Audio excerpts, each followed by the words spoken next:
Obulwadde bweyongedde n'ebirala bingi nnyo. Tulina omukukunavu Joseph Tamale Mirundi, mutabani wa Yohana Mirundi ne Mmole Namatovu, yatuuse dda Super Musevenist, yagamba mu NRM awagirayo Mwami Museveni. Nsanyusa okuba naye muzeeyi. Kale. Esebo. Agafeeyo. Ebintu bitambula, bino byonna byemulaba ne bagamba. Nti olutalo luli wakati wa Museveni ne bamafiya. Bino bino timuli. The battle is between Museveni and the mafias, and it is inside the palace.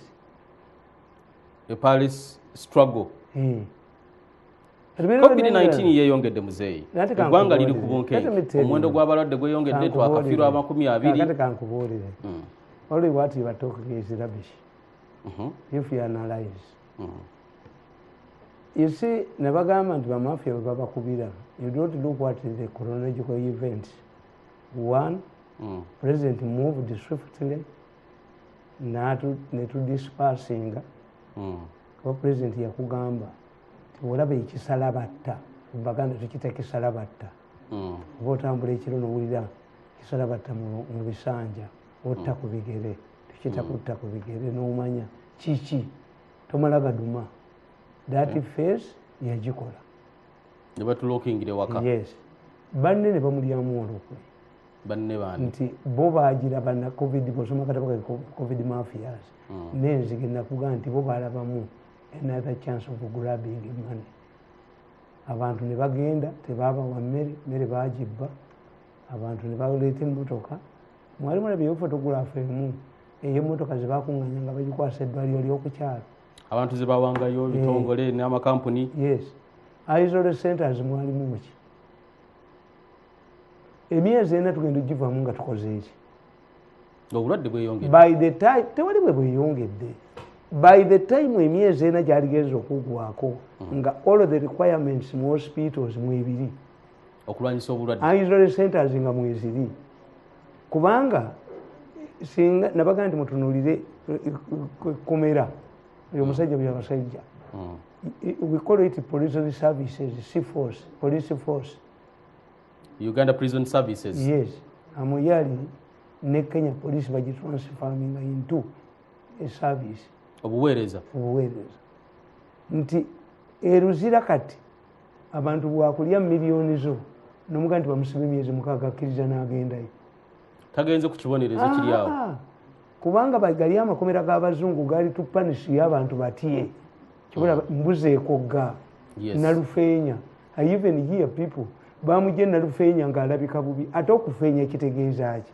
Era olina okufeenya olina okugwerera. Nalufeenya gye bagenda ne bafeenya.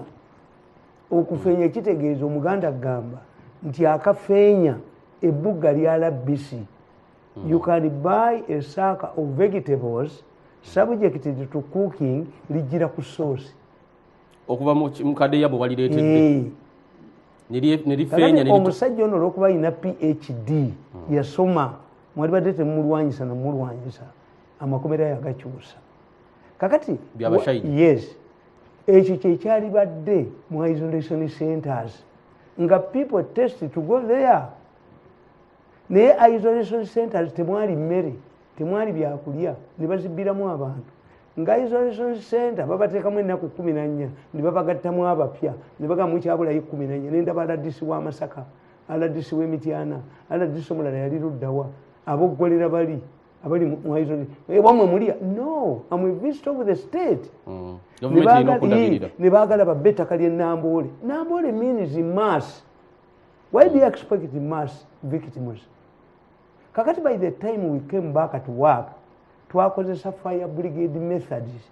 When fire brigade comes ezikiza muliro tedda ennyumba tegiwayalinga gwakubiri. That's not kati bwe tweyambisa fire brigade methods ne twekweka.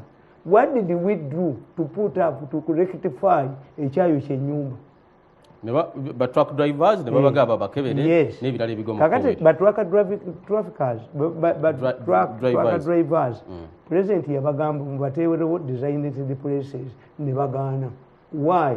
The intention was to allow these people mix with the population, get more sick people mubatwale mbaliyeko. Can someone do that on purpose with intention? Ye president bwe yagamba nti mubaleke nti batambule n'emmere yaabwe bakuleetera bad black. bakulimbe mafi yekulimba nti we have solved the issue of prostitutes by hiring the bad black. The trucker drivers si ba client ba bad black. Bad black wa kirasi ya wagulu mass communication trades na muleta malayo na ali ekikumi si bad black. So the alira mu dollar onota ina appeal yakola kubana ekyo nakyo bakibiramu ne baga tulese testing kits aba national task force president nga yazireta bazibiddemu Kenya kagula $3.6 okutestinga omuntu. President yabuuza omusajja president wa Kenya ti abantu boyina abangi obakola otya bagenda okizuula nga munnayuganda omu sente zimugendako ziketalinga bannakenya 5. So they look at this thing as a money making as usual. Munnayuganda omu sente zimusasanyizibako mukebera covid bannakenya 50. Kale ne bagula buli muntu yenna era okuva ku NBS bategeera nti nze nali manye bigenda mu maaso. Kakati as we speak today, you don't know what is happening in the palace. President Museveni has ordered the audit of COVID funds. By tomorrow they must report. Okumwa report okumubulira sasa ja save. Basuze bayina ba auditors abafikisinga figures. N'abalagira ku ssomero ku masomero mbalaba nga muwandiika akatabo kange okalabaka ne billioni 4 ezaleedi eza Museveni baziba. Baleeta factory bagamba nti let us divide into 2. Mbu tuyinawo baloko manufacturers waliwo local manufacturer wano akola radio aliruddawo Sembule company yagwa ne bamutwala ng'ebibokisi bikali. Era I'm telling you one of the Chinese fled nga yesimiali ezekiwi, another Chinese has fled to Congo, another one has fled the country. This guy is just luggage agenze munyonyi ya migugu abadde kubya sente kubanga yagenze n'alagira okucheckinga emiti gy'amasannyalaze ng'enkuyege azi kati kampuni zonna nazibulakalistinga kakati ate kampuni ya bulakalistinze omunene omu nakuba essimu mu internal affairs nti abantu abo kampuni ono zagire president yagambye babajjako ne working permits omunene n'agamba nedda tugenda bakozesa ddiiro endala. Do you know what is happening in Umeni in Raya? Millions of dollars nya bazireeta endagaano ndowooza bagikoze leero bazirinze kuzibba. Kakati what you don't know nti am I surprised about the upsurge? No. Tamale figures batulaga waliwo ne ministry yafulumiza omuwendo gw'abalwadde 20 mu ministry. Nina meeting eno figure nene nnyo. Nina meeting nga babagamba balagira ba health workers nti n'atayina postmortem report mufulumye n'abatayina mubateeke mu bayina kasabera ng'afudde. Yes. N'afudde ebibye kuba what you don't know mukyembe ewuunyaako abasajja abo baakeera ku makya ne bagamba ti mu parliament mulimu omulwadde nga baagala to send parliament on recess. When parliament is on recess nga oyo abuuba obukootikooti mu ministry of finance ayagala kukozesa trillion 7. In absence of parliament, government can use part of the budget nga tayise mu parliament because they fear to go back to parliament. Obulwadde bugazi bulumbye ministry ya finance ministry of finance mukulu Keith Makanizi yategeza secretary wa treasury yategeza nti abantu 20 mu ministry balwadde sinagana 20 mu Kenya ina balwadde emitwalo 5. What did you expect when people come back and find the same conditions? Chiche basangawo. The nation is on tension. Nation is on tension over a looming lockdown. Abantu baga lockdown temugitegeera. Lwaki bakugamba nti Kampala? Lwaki bakugamba nti Akedi 58? Lwaki Akedi ezo ziganye to fulfill the conditions of the ministry? Akedi zaabwe zebaagala okutwala. Baagala lockdown. Anti zina ba front sibali baze kwekamu. Bafuna sente nyingi nnyo mu revenue authority nga tebawa misolo.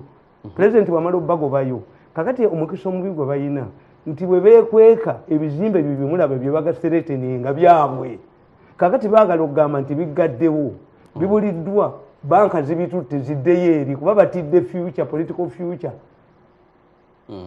Nakugamba nti bwe kibanga mugenda Somalia ne mutuga nti there is a fierce fighting in Mogadishu ne tulaba abajasa abatalina muntu gye batugambye wali olutalo. If the situation is alarming, what have you done as health workers? nabaga nti amwe mass communicator one nembaga nti sigamba nti Museveni's regulations as a mass communicator. This is Museveni anti-COVID-19 drugs. Is a drug. Ebiragiro bya president nga tubiteeka mu nkola nga tuteeka ebiragiro bya president mu nkola ebiragiro bya president kitegeeza you are helping Museveni and ebiragiro bitegeeza force not persuasion. Yes. But what we need tuve mu combative mu fire brigade methods.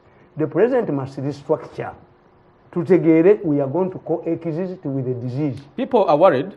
Bolaba ku social media n'abantu bakuvuga nti bane batugambye bagenda kuddamu batusibire bakalockdown endala nti bagenda gana public transport bagenda gamba abantu buli omwasigale waka nga bwe byali. These people are inciting the population to riot. You don't foresee that, Tamale? A second phase of a lockdown. Aboogera ebyo baagala abantu beyiwe mu kibuga bajje ku Museveni. Amata g'otaabawo n'abalimba ki? What are you going to tell these people to remain at home? Minister Nabakoba yategezezza Nabakoba agamba ye minister w'ebyamawulire minister akutwala naawe is a stooge doesn't know what she's talking about. She's your line minister. Nze tanfugiramu oli munnamawulire olidde nti I have an inside story nti they have to report audited gundi sente yazibasabye. Minister yagambye Nabakoba nti bannayuganda bwe bategendereza gavumenti egenda kuteekawo lockdown ey'okubiri. Akigezeeko kuba mukube. You cannot tell lies twice. You by now we would be attractive isolation centers where I can offer myself. Voluntarily. Teziriiwo. Nembagamba muziwe UPDF, muziwe missionary hospitals. Baba manyebyo. Sanyu babies home. President Namala alangirira nti no lockdown egenda kubaawo kyekibaawo. An uprising. Really? Yes, we shall have an uprising. President aganti muddeeyeka taxi tezitambula musigale waka okumala ennaku 28. Is he planning maybe nga abazzayo ateeke mu nkola bano sente ze babbi era agenda kuddamu azibawera bazibbe. Is the nation failing on the fight against COVID? Not. Kenya ina half a million people in Kenya. Abalwadde. Emirimu giyimiridde. We must coexist with the disease. This first requires personal sawuli yako like AIDS. Webereremu. Nti mumwadde ne mukizimbira ku Museveni. Kaka ne mujanga mumunyigiriza. Boda zikomewo, andi zikomewo, bino bikomewo. Kakati nkubuulire, you tell me as an intelligent man, what has made these 58 arcades not to conform, not to adhere to the standard operating procedures? These ones belong to the mafia gang. They are doing it deliberately to ensure that the tenants get out, to say that the banks have grabbed for non-payment, because a mafia does not solve a problem. If a mafia wants to solve a problem, where do you begin? On rent. You deal with the banks first. Is this interest? Yes. Kakati bino ebizimbe byabwe babyeddiza bakulimba era nabandikira ne bagamba nti ba mafia temubasobola. Why Museveni cannot understand the mafia? Nakawandika bali buli wamu nti mafia temugisobola era soma wano nabagamba mafia webazanyira ntandikirewo they use mafia webazanyira atugamba why Museveni can't understand the mafia.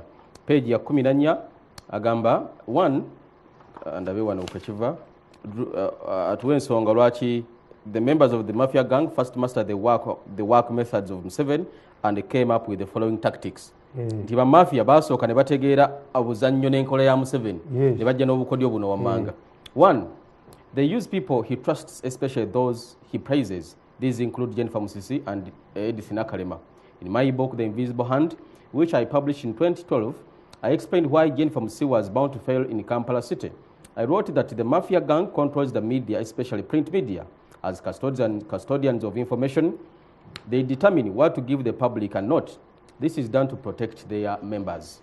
Two, the mafias invoke the president's name. For example, Musisi always invoked the president's name as if to emphasize that defying her position was opposing the president. The same applies to Nakalema. Three, they operate like a python. Once they get their victim, they subject them to malicious newspaper articles until he or she is humiliated and all his credibility is lost. 4. Mafias do things beyond human imaginations, things that no human being can accept. For example, during the 2016 general elections, buses without brakes were imported into the country with an intention to kill unsuspecting passengers. When the man in charge refused, they incited bus drivers against him. He was accused of introducing tough measures and suspended until I came in and attacked his superiors, who later reinstated him on the job. Bamafia batebakola. Gwali solo chikirira. Ne baleta basi zitasiba zitabantu. Mu kiseera ky'akalulu. Mu kiseera ky'akalulu. Nga be bazigula bazikola batya. Kani Museveni accepted this from an intelligence officer. Nti one of the candidates yesimbye kuba president. Yaleta basi zitasiba. Omusajja kyali mu works. He came to my home running in the morning. Nti bangobye. Ng'omusajja ali mu kalulu. Yes, nakati gyali. Basi tezisiba abantu baffe. Bamuletedde basi zitasiba zita abantu. Tini basi tezisiba. Omanyi Nicholas eyasembayo za Nicholas Owalasha naye bayagala omuzannya ebya Museveni. Kakati nga alina omusajja amutawaanya ennyo n'agamba muhanginge. Kakati olw'okuba be byagamba omuhanginga baali bakolagana baali babe. Alina okuhangingibwa ne ba hangmen bawamu. Kakati bwe kye baakola bamusibisa omugwa ogw'omunafu. Naye nga amateeka ga Lasha gagamba singa omuntu asimattuka omugwa what happens mumuta bakatonda ba Lasha baba mutadde. Era bwe baakikola ne bagamba nti bakatonda ba Lasha omusajja bakoze eki bamwejjeereza ate Zayani. Kakati mu kifo ky'okugamba nti ŋŋende yadda kukuba laale avumazza mukirabye Zayina okuvaako n'omugwa gwennyini oguhanginga abantu tegukyakola. Omuguwa obuguwa. Kakati baba mutwalidde za Nicholas bamutwalidde ekiwandiiko ateekeko omukono omusajja bamute. Mirundi we najja n'amugamba nti tuteekako omusajja kakodyo era enkumi n'enkumi z'abantu zikuŋŋaanya azoogereramu akuvuma okukamala nti kati nkole ki Mirundi nti muwe emiguwa emipya egi ojjewe ne hangamaani okyuse. He was hanged. And the neck the moment that Nicholas the second removed the hangman and changed the ropes, the man was hanged. Same must apply here. What is strange? You find out why people like Ham are there to the rulers. Why is it that the 58 and the so-called arcades have refused to adhere? Is it structure? Is it what? Tobi nkwatira mu kitafu yatugulyanga bintu ebyangege. Temufuna obwongo. Tamale njala tumalize ensonga ya COVID. Era kyovala abantu nti bagamba abyogerako yenna bajja mukwata mutukwate. The future will exonerate me. That's what I say. Guno omuwendo munene tegukutiisa. Teguntiisa namu. Nga tonna bukwata nga tonna kukwata oba omuntu. What did you put in place? Give it to UPDF. Tamale boyita mu kibuga. UPDF has managed to fight the locusts with the bomb. Jeno Kavumo omulabako nga bamwogerako mu mawulire. A defeat is Nzige. Ne bomba. Naye nga basooka kutwala millions of dollars. Kupangisa nyumba balina ennyonyi 3 ne basasula n'ebbanja. Where is the nyonyi? Is the UPDF using ennyonyi? Bakozesa bomba. Yes, hand over. Era kankubuulire president n'akola decision n'agamba nti bano bonna abafunye tubatwala missionary hospitals nambe ekendeera. Tamale boyita mu kibuga tolabanga abantu bali relaxed masks tebambala okulaba tebakyanaaba. Anti why? Ki ekireeta kino? Beerabidde obulwadde nziyebule oba tebeefiirayo. Mwabagamba nti buwona bwe gamba Ebola olabe omuddugavu akyekittirawo bwe yogera nti Ebola azze buli bwajja kudduka. Naye mwabagamba nti ku bantu nga baagala okulaga success babbireko ssente bagamba buli betufuna bajjanjabwa ne bagenda. Why is the trend changing? Did you change the doctors who had this skill? Did Museveni scientists go back abroad for further studies where treating these people? No. Kakati the moment you plant, if it was some mass comb, change agents, we are change agents. Plant into a peasant's mind, nti buwona. Omuddugavu atya kitawona kittirawo nti Ebola bamutya.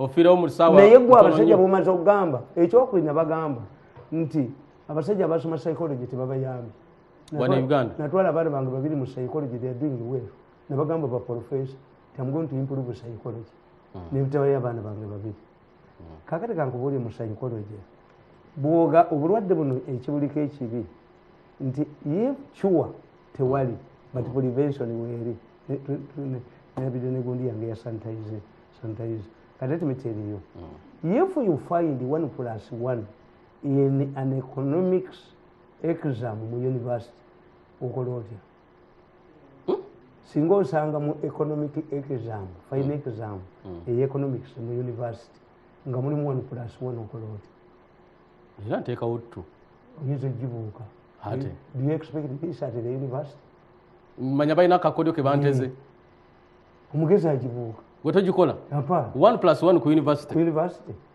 kaakati buno obulwadde buli 1+1 lwaki nti omuntu omuga nti obulwadde obumazeewo abazungu tebanaaba lwabutanaaba kwekwata ku nnyindo mu kamwa n'amaaso kakati because the preventive measures are simple. Yes. People tend to need temwasoma psychology. Nti amakuba agaziyiza mangu nnyo si bya kugema wabula kunaaba bunaabi. Singa baga nti it is airborne singa buli omu yeesabise. Yes. Singa buli airborne singa buli omu akoze yeesabika. Ekyokubiri mwino kitegeera we were riding on the experts in mass communication in Europe and America. Bano abantu baali tebalina kye bakola. Abantu baali scared nga balaba ebiri ku TV. Yes. Kakati eri gye mwali mujja abategeevu abatali babbi bammwe abalina an effective propaganda campaign bo baagivaako ddeeri kati bali to coexist with the disease mwe mwasigalayo. That's why you are complaining. So bali baaguma amawanga agasooka okukosebwa baaguma obulwadde babulina abantu okutya kyava ku Museveni people believe in him. Ekyokubiri kyava ku bye balaba ku TV kuba bali ba mirundi baayo njagala ombuulire mwabo ababbye ssente mu covid abaliko kyo mbuliayo media expert aliko Mwenda yetwalayo yekka kuba yabawandikiranga speeches Mr. Mwenda yetwalayo yekka era bwe badde balirayingako gali ba minister yabawandikira speeches. Now Tamale olowooza lockdown teriiyo eyokubiri mugiteekewo mulabe okyabalimba ki ngeyabba kutaasa abantu baleme kufa government erina obuvunaanyizibwa okukuuma abantu nga balamu ewiikire buli lunaku ye bamukkiririzaamu nabagamba nti ekintu kya Museveni kasita kyahanding over to some other authority nga kifa. Mwami Museveni olutalo luno ndabanga aluluzinga olw'okulwanyisa covid anti aluluzinze kubanga luyingiddemu ababbi nti nkubuulidde you have failed to answer njagala ombuulyako ebyezi 5 lwaki mulwana nabo bulwanyi to improve. Do you hear the owners complaining? It is a strategy to grab these arcades baziddiza bannannyinizo. Songa ya covid erimu ebintu bingi erese bingi nnyo weekend omukwano gwange tukyagenda maaso n'okubanga tunda parliament akatutubuuze how long does it take people experts bammwe okutegeera nti olina batugamba within a few minutes basobola kuba bakubuulidde kakati omusayi gwa parliament bagukomyawo bakebera results ezabakaba parliament because the intention was to send parliament on leave on the oli mu ministry of finance agrabinga 7 trillion the moment katagalo yabagamba parliament teriyo kebere yadduka talabikako he disappeared like gonorrhea abulanga nziko tuli fena ku STV program the sharp talk nze Haji Kaziwe Bashir Mbazida Joseph Tamale Mirundi njagala tuwe endowooza ye ku nsonga obulwadde tebuliyo. There is no vaccine. We must stick to these measures. Who talks and the people listen?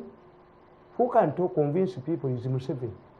But he's surrounded by people you call mafias that are striking him from within. Genze mu kachyoka ebyokulonda nga yagala bamuwe empapula z'omukulu Robert Kyagulanyi Ssentamu kwe yasomera weekend eno yadde etandika munnamateeko mulala muwadda nkunyingi radio ziraba tugenda zitoka kezi nakugamba nti katsoka tumalirize radio teri tugenda zitoka ko muzeyi katsoka tumalirize muwadda nkunyingi naye munnamateeka naye yagenze kachyoka ebyokulonda Tamale tugenda kale balaba abanyampisa ekiniga bano imbalabye obalaba abanyampisa ekiniga bamazo abalira okukinduka ndi banyampisa ekiniga tugenda balaba omulaba anyampisa ekiniga mulaba taata wamma Tamale musoke muveeko nyanjule omulamwa guno bannamateeka babiri bavuddeyo nga buli omu alina ensonga gyemulugunyako yasooka Malema Mabirizi ng'agamba mwami Kyagulanyi Ssentamu ayagala alabe bulungi empapula ze ez'okusoma ne bazimuwa jo mwami muwadanku nyingi munnamateeka okuva mu Wadandi Company Advocates naye yagenze kakyuka ebyokulonda n'asaba bamuwe ebiyigirize n'ebiwandiiko bya mwami Museveni balabe mwami Museveni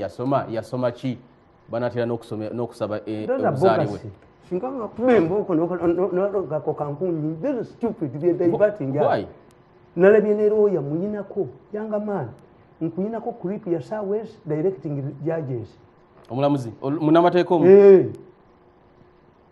nja kukwata ka clip ako these are warning shots leave the judges younger man you are not important nja kukuba ne video yako ni president nkamu stop intimidating the judges younger man waliwo loya atisatisa balamuzi n'omulamuzi n'atoka n'okuvamu n'akankana mulenzi gwe fa ku balamuzi mulenzi gwe nja kube ensi yonna ekutegeere video nga mulina omulamuzi n'ebyomugamba Mirundi miso high technology services emulina for 3 hours n'abalamuzi nga abugereramu wewa katudde ku bano abawagala ebiwandiiko by'abakulu how President Museveni has been standing ekyo ne bakifundiriza kituwanira budde that's an idiot ono omulalu this mad man yali egendi mwaka wana kajja ne kagandi kagenda kumpabira nemuga tugende Malema Mabirizi yadduka ate nemutegeera mbu ave ku gundi I know the people who are using this man mwamuwana ayina ebitabo ki muliko gundi yani don't divert us we have other serious issues. So these moves are diversional. They should not even write about them nkunyingi yali awangudde musango gi tell me one case nkunyingi and so many companies to get people gwe bali bawangudde those are diverting us from the issues you even give them time nkunyingi does not need any space in a serious newspaper and Malema Mabirizi and don't discuss him Malema Mabirizi even Malema Mabirizi my survivors are more important than what they say. Really? Yes.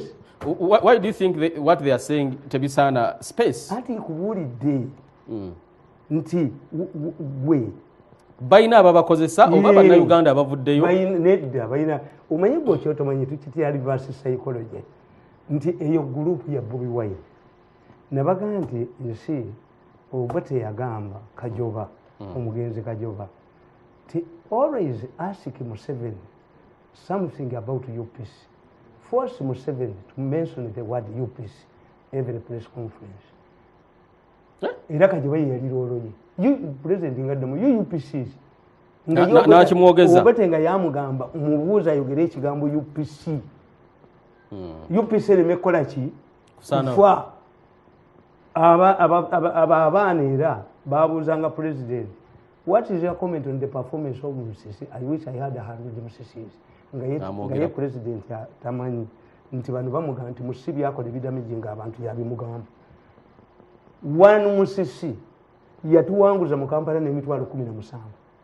If he had 100 Bizuuses, 100 times emitwalo 17 yali wangudde.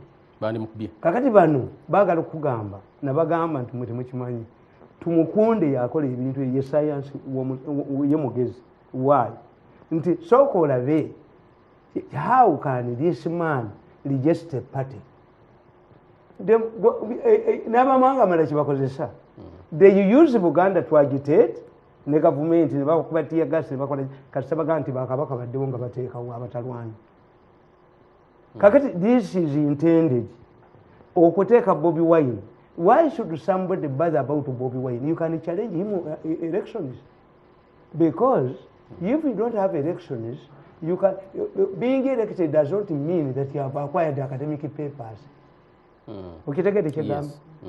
If you don't have election the academic papers, when the academic papers are constitutional, are you going to become constitutional as a president of Uganda by being elected? Kino kye kisooka. Yes.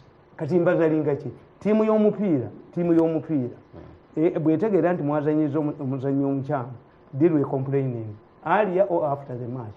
Before nga tegunnabaawo? No.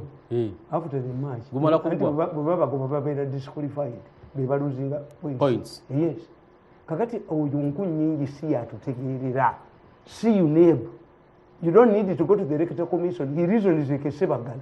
Sebagala yatwala abaana ku UNEB. Lwakite yabatwala ku university gye yasomera wa register to get academic papers. Why should if you are not an idiot, why do you waste the time of the electoral commission? Electoral commission is not UNEB. It's not an academic verifying body. Is that a lawyer? But you yasoma. Not the one who knows yatalina magezi.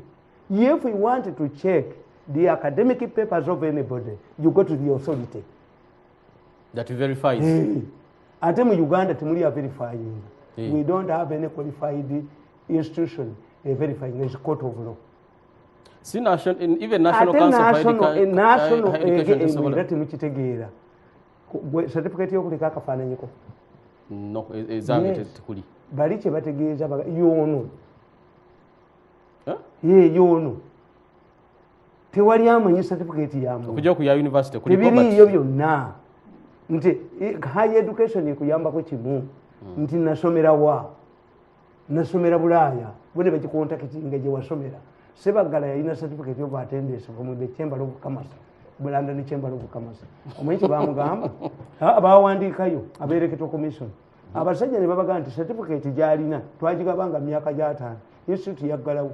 But we are not sure whether Gina ye. Kati ani abawangudde? Sebagala yabawangula. Mu myaka gya 5. Sebagala yali tasomeranga. Anti yali by correspondence. Kati bali abazungu bagezi. Babaga nti certificate twagigabanga mu myaka gya 5. Yes. But the school was closed. But we cannot be sure whether agirina ye mutuufu. Bameka bebaga nti balina academic papers court ne bagamba baddemu. Ono omukyala eyakawangula gwe bali badde obwa minister.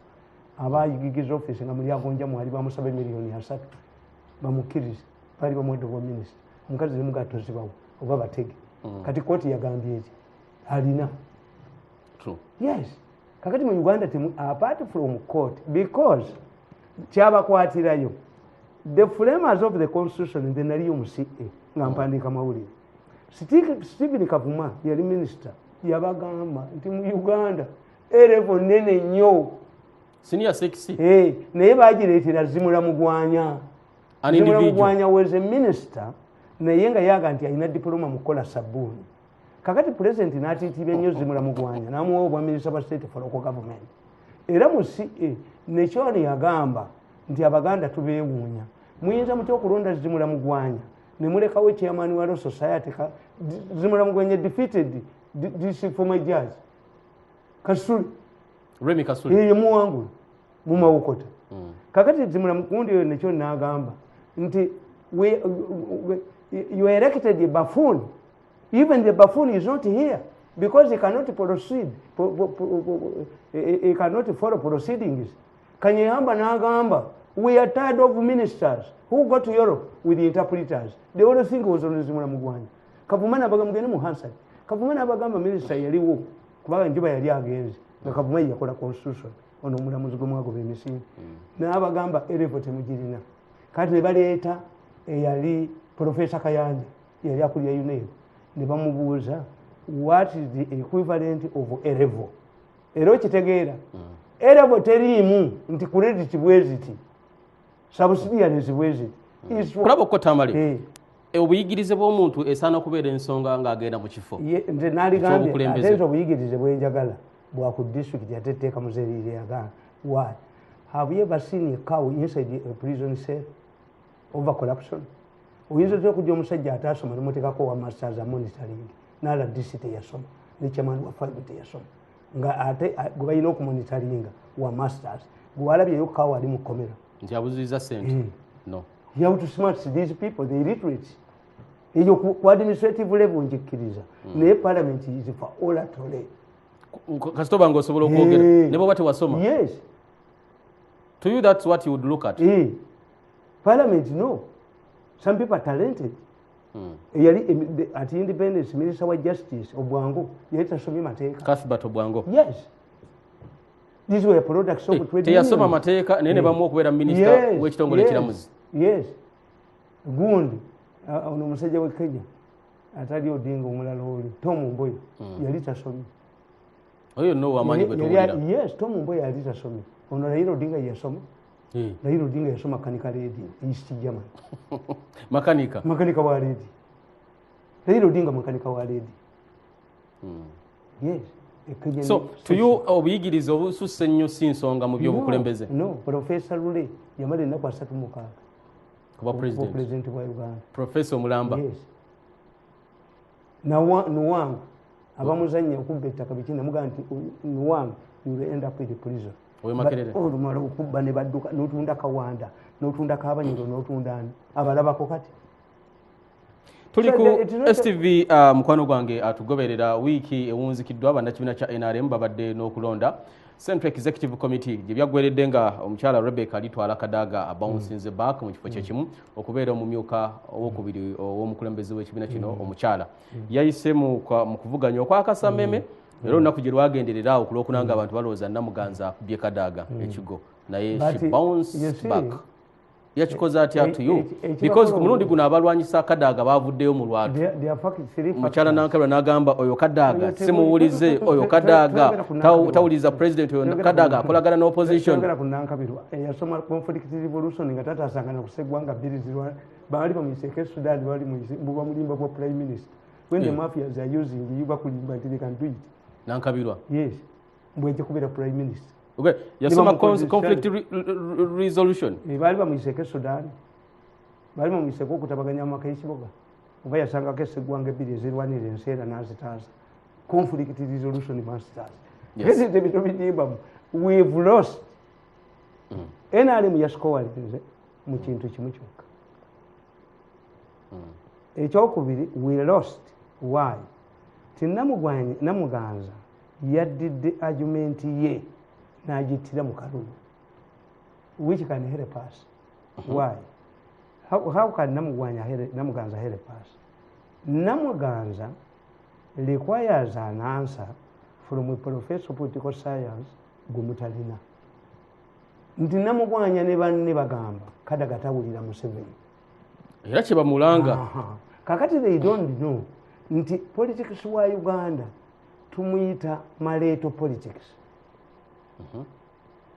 Maleto politics mujjayo ekirungi eno n'ekiri eno kakati lukwati Kadaga atula ku executive ya ruling party but he must be a speaker. How does she play these two roles that confuses Namuganza and the others? Kubanga Kadaga bwe yali gundi Kadaga bwe yali nga speaker ne bali NRM nega nti egobye barebo MPs accepted it as a member of the executive that he recommended, but as a speaker he is required to be neutral n'abatera we chambers unprecedented and her decision was upheld by the constitutional court nabano ne baddayo ewaabwe unconditional. Kakati bannamugwanya ekyo balina okumanya mu mawanga agamu once you become a speaker ekifo ekyo constituency ogita kwa you must be a neutral person. Kakati wano if you are you going to be speaker for life? Oli bw'olese mu constituency n'amugyamu abamize ekitegeeza tekikola. Kakati tulina kutunuulira how can one be a speaker, play her role or his role as a speaker of parliament when he is part of the executive? That's a tricky path for someone. This is what the Namuganzas must be explained. They're even talking about emyaka nti mukyala Kadaga akuze bandi badde baleetawo ku muntu ali vibrant nga Namuganza. Namuganza ye bagenda mu kuba bisale mekula. Anybody who brings the age problem has nothing to offer. Mu buvubuka bw'okozeemu ki. And what is interesting, both Namuganza and Kadaga bonna bakuliminga ba mafias. Era nabagamba nti nze wentegeerera namukubidde esimu Namuganza langamye. Nanga nti wakoze kinene nnyo okunkuba. Nemugamba nti nedda saakoze kinene nnyo okunkuba naye nze njagala an independent parliament. Why? Kubanga ffe Abaganda we are trained to be fair. Muganda must be fair. We are trained to be fair. But Machaz muga mwina kuba fair naye Abaganda baboogera nti muli bankwe. Then there is no fairness. Omuganda agamba nti Gonoli yatekwata mbuliko kodi. The umbilical cord is a witness, but it's not a culprit. Fairness. How can you blame Kadaga of what happens in the parliament? Nga NRM yesinza yababaka abangi. Does Kadaga have a veto?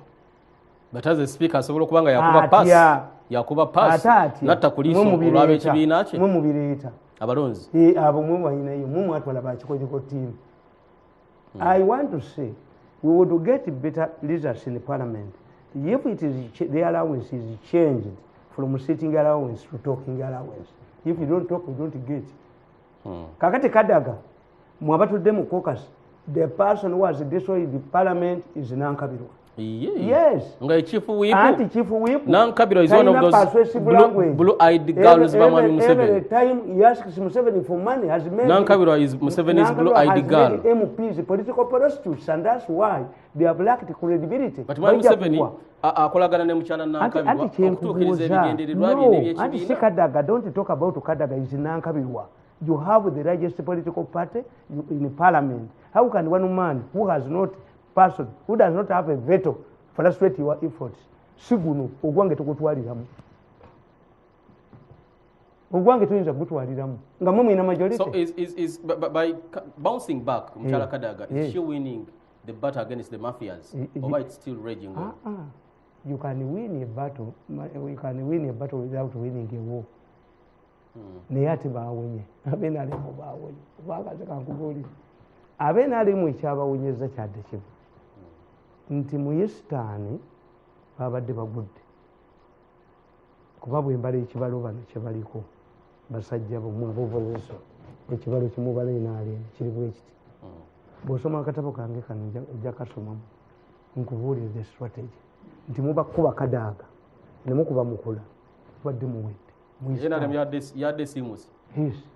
kubanga bano abasajja kye bakoze byonna ebyokuleeta single candidate babikozesaako ne bigaana ne bagamba tukole TDA ne egaana ne bategeera nti okwegatta si kyekizo ekizibu kya Museveni ne bwemugatta obululu bwammwe bwonna so temudivide nga bululu bwammwe kati they have come up with a different word, a different policy which kakodyo kikebaleese kati create political regional roads.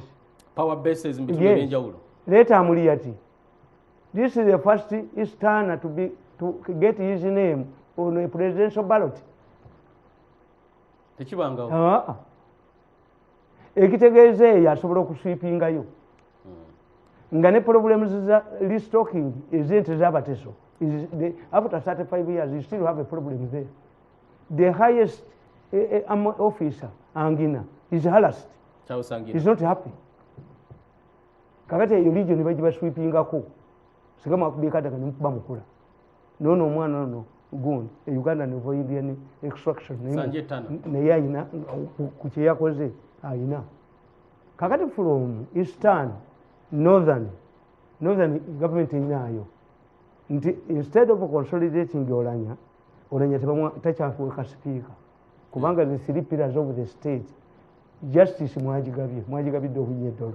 Yes. But Winyedolo is using this as far as political mobilization. Political mobilization najjamu robuziza agenda abanonyeza akalulu. Ajja balinde eno nga muwaje emisango. Era bamafia bebamulese. Bamafia bebamufuna. Ngoli omuvuka abogolera abalamuzi gwengendo kuba creep ya sawezi. Ate gendo mpabi nkukube nkumalewo. Young man you take me to court. Mbalageno omulamuzi nga mutudde. Several times the boy is using it to intimidate the judges. Have a 3-hour creep on him.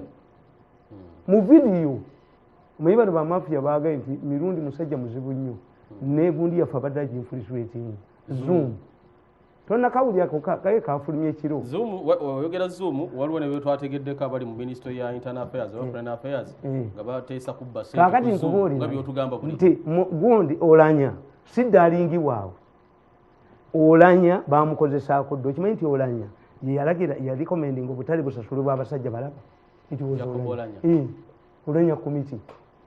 Olanya bwe yagoba amukozesa ki Olanya bwe bamuleesa buganye Kadaga najjayo mpapula za Kadaga balte bamusudde Museveni si yamusevinga najjira ddala mu parliament n'atuulamu.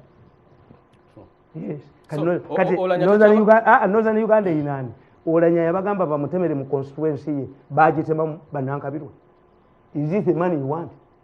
so olangaza chabadde speaker yes tekikyasobola omwako mukalwa kajja tasobola ate there are 3 pillars of the state judiciary northern Uganda egitutte ate ne parliament awo bamukubye baba kebalonze Owiny Dollo okubeera ate nga Owiny Dollo talina kyabayamba mu politics ne bamajesweti be mu northern Uganda tajja balagira batali yanguzi so his research politically are useless to the establishment yes okujako gantu inayo mu northern chief justice nakolaje how can being a chief justice percolate to the ordinary northerner so in your kakati ne bajja mu Buganda Bobi Wine wanajaba faces mujja kufeesa kuba you have divided this region ate Bobi Wine najjira mu kiseera nti ezo churches zetundako amakanisa gaazo zikunamye Kereziya tiyina kyekola abo bonna bali discredited Mengo ye yavaamu for the first time in Uganda's history Mengo si factor by the way Mengo is not a factor nkirowozaako nnyo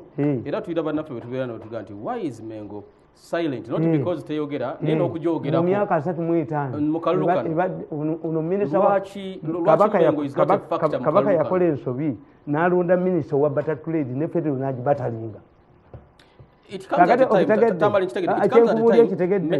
northern eastern bagitutte singa bakata kati baliimu nga mwabakubye ate kati leka ninje di buffalo abamukubye abamanyi kakati northern gundi olanya flaga beyala wamu taina ground there problems bu constituency even the constituency Western Nile yo Museveni mulete obuzibu abakoledde buli kintu kyonna naye byakoze tebiri reflected why yalwanyisa amini abantu bakyakirira ku mutima kakati mu Buganda Bobi Wine ejabba fulusa kubanga ba mafia bebataddewo Bobi Wine nti katukuleetingire Museveni trouble nabagamba nti Lupia Banda yafuga DP alazeewa yabatuteri yes kati Bobi Wine wanajabba fulusa awo kakati tugeze ate mu Western gundi Kasese Mugisa muntu nga yegaseko Wini ajabba fulusayo kati mtoto wanga baligabanye buli omwana nakitu bagabanye buli wamu kakati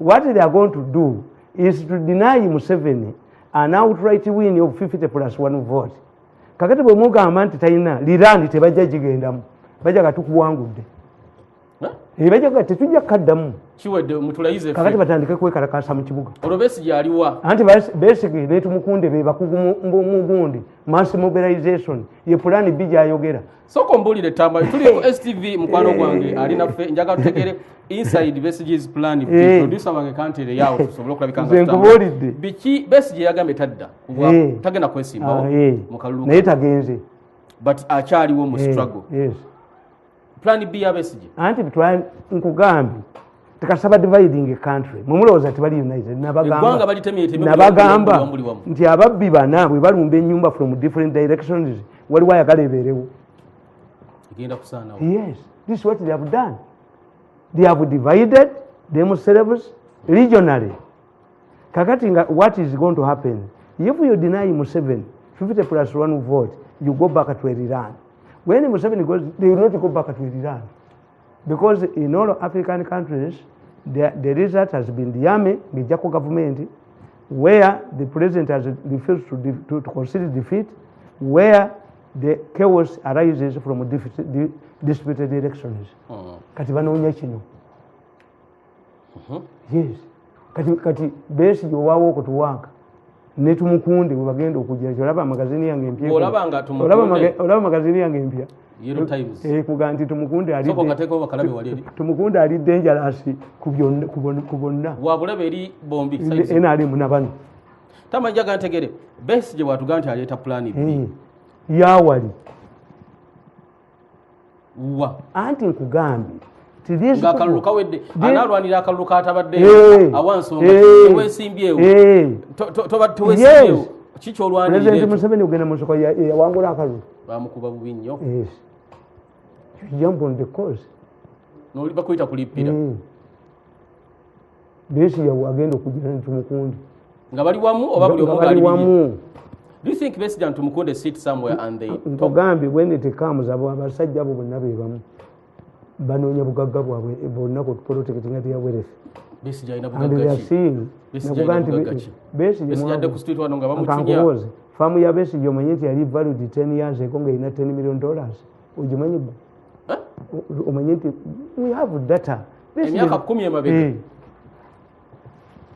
they have property bo balowooza nti Museveni has become a liability mbu abantu bajja kwekalakasa no Museveni ekimukoze obi talina mpapula z'amawulire nti olwo what I'm telling you nti Museveni ayingidde mu rural electrification n'atuuka n'okulagira babale polos ne wiring abachina ne badduka and I wanted the Chinese that once you accept to be used as conduits okubba sente za Uganda bajja bakyayiramu abantu when Chinese fled after smearing his body with the kiwi the other one who left over the weekend went in a tomato basket, a tomato box. The two are fugitives in Uganda. Bali ne omuntu we bali. Leya. Company nalagira nti muzidi yesterday. This is the babadde babira mule. Where is it? Nabagamba bring me your expenditure on COVID. Baleeta bino bimuliko. By when you byagala tomorrow. Tamanja tutegere Mwami Besigye ne Mwami Tumukunde when these Bush War generals meet one is a colonel one is a lieutenant general they served under one person but one served much longer than the other Tumukunde abaddeyo nnyo when they meet finally like you said Tumukunde omusubira kuba Kalulu agenda kwesimbawo naye nga si wakuwangula balinda kiri naye agambe nti nange nalimu nange banzibiramu ate babagoweka mizani ebbo muguzi n'agula anti akalukabbe ate akalukabbe bwe kaba kabbe nga bagende nti kabbe ate wabaawe yawangudde ne Tumukunde aga nakange baakabbye n'akunya obusatu yes naye aga nakange baakabbye ne baba wamwena yes piraawo bamusuddemu ekigodo muyiwe however hungry you are. Yes. Tuli ku STV Joseph Tamale Mirundi njagala abana ababiri bwe baba basisinkanye Tamale. Wenjagala the invisible force. Nakatabo kenda wandika Kadaga. Yes, tugenda mulaba ko mchaka. Nemba gamba nti Kadaga. Wenjagala tulabe. Kadaga jabba fulusa. Bwe basisinkana abana ababiri what do we foresee? Tumukunde ne Besigye. Tumukunde bamogera ko ng'omulungi ennyo mu bya intelligence, mobilization, intelligence gathering and so on. But twali tulabyeko abanene mirembe engalo Mbabazi naye yajja and he went like a passing cloud. Anti kankoboleze buli yagala bano balina njawulo ki buli yagala okusola government ya perfectinga failure ya munne